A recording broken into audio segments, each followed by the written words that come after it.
আয় বাসা থেকে বেরো। চাচা আপনার কাছে তো আমি টাকা পয়সা চাই নাই, আপনার বাড়িতে একটু থাকতে দিবেন। তোরা আমি আর রাখতে পারবো না।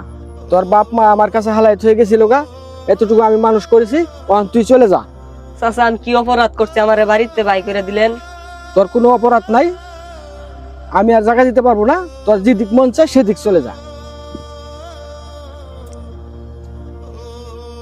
হে আল্লাহ, এখন আমি কি খামু, কই যামু? এত বড় দুনিয়াতে কে জায়গা দিব আমারে?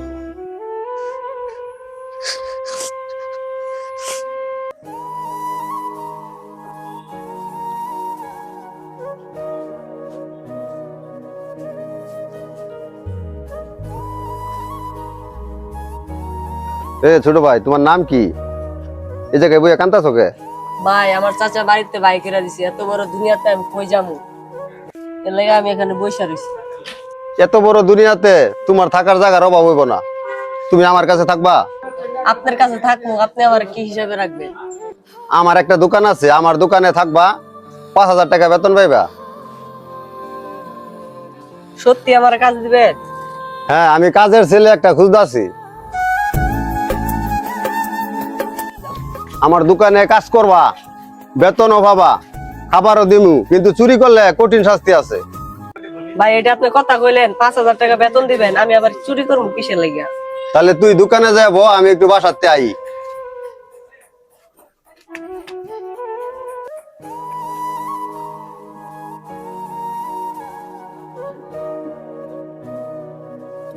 কি রে, মালিকে মোবাইল তে চলে গেছে।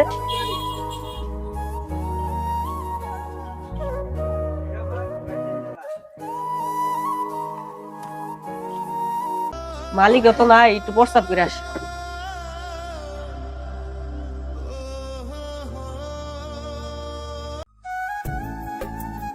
কিরে, মোবাইল তো এনে রাখছিলাম, মোবাইল কই? আরে শালা কই গেছে? এই তো দেখা যায় আমার মোবাইল নিয়ে বাগছে।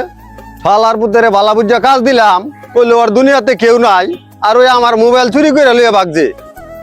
শালার ভূত কইলি তোর দুনিয়াতে কেউ নাই, তোরে বালা বুঝা কাজ দিছে, আর তুই আমার মোবাইল নিয়ে বাগছ। আমার মোবাইল নিয়ে বাগছ।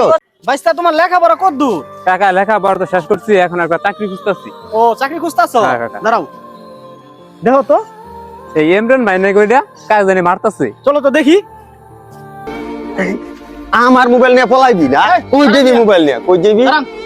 এই ইমরান ভাই, কি হইছে? আরে মারতাছেন কে লাগা? হে কি অপরাধ করছে? আরে ভাই, হ্যাঁ কইলো হ্যাঁ দুনিয়াতে কেউ নাই, বালা বুঝা দোকানে কাজ দিছি, এই শালা আমার মোবাইল নিয়ে পলাইছে। ওই মিয়া দাঁড়ান, মারার আগে মানুষকে যাচাই বাছাই করা লাগে। এই শুনো, তুমি কি সত্যি ওনার দোকান থেকে মোবাইল চুরি করছো? ভাই আমি সত্যি মোবাইল চুরি করি না, মোবাইলটা রাইখে গেছে, আমি ডয়ারেতে প্রস্তাব করতে আইছি। ওই মিয়া, আপনার মাথায় জ্ঞান বুদ্ধি কম। নতুন একটা লুক রাখছেন, একটা দিনও যায় নাই, তারে কিভাবে সন্দেহ করলেন সে চোর? সে তো আপনার মোবাইলটা দোকানে রাইখে আইছে। আগে যাচাই বাছাই করবেন, তারপরে কাউরে অপরাধী ভাববেন। ভাই আসলে আমার ভুল হইছে, আমি বিষয়টা বুঝতে পারি নাই। ভাই আপনি যে ছেলেটারে মারলেন, ওর কাছে ক্ষমা চান। ছোট ভাই, আসলে আমি বুঝতে পারি নাই, তুমি আমারে ক্ষমা করে দিও। চলো দোকানে যাই। সো গাইস, এই ভিডিও থেকে আমরা কি শিক্ষা পেলাম? কারো বিষয়ে ভালোভাবে না জেনে শুনে ভুল বোঝা ঠিক না। ভিডিওটি ভালো লাগলে লাইক কমেন্ট শেয়ার করে দিবেন। ধন্যবাদ।